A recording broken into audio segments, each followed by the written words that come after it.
where you think the sales profession is at today, because there has been so much change in that profession.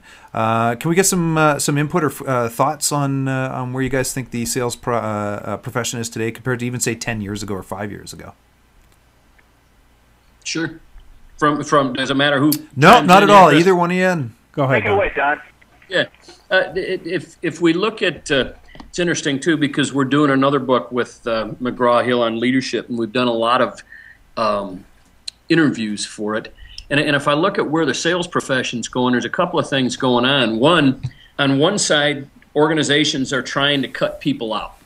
You know, I mean, if you think about it, and matter of fact, it's almost like we've got all this technology making us more effective and efficient, and yet organizations are trying to, what they're doing is they have us do their shadow work. They have us do all the input and the data entry, and if you want to change something on your account, you have to go yourself online to do it. So if I look at where the sales profession is going, it's being squeezed because companies want less people on their payroll. They're trying to solve things technologically rather than interpersonally. The other side, though, is the importance of the human interface is that much stronger, because once you finally do talk to somebody, once you finally do talk to somebody, it's that much more critical. The other side, the sales force, the sales profession is expanding. Because we mentioned in the book that idea of service to sales.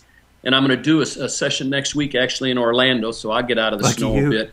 But with an organization where they've been told, a number, you know, you might have several hundred people that are told, all right, you used to be in medicine, now you're in sales. And it's the movement from taking a service, a customer service workforce and saying, all right, these people are already in contact with the customer. We need them to help our sales efforts. So on the one side, they're getting squeezed. The other side, it's expanding because they're taking people that were traditionally just customer service personnel, and they're turning them into sales.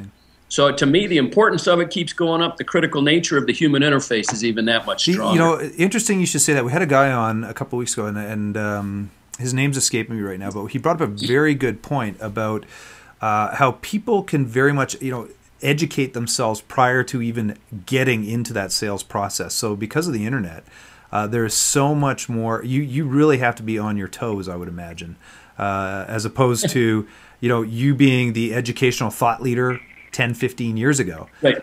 So I'd imagine that would probably have a great impact on the sales profession as well. Well, that's the whole title of the book is "What Got You Here Won't Get You There." The game has changed.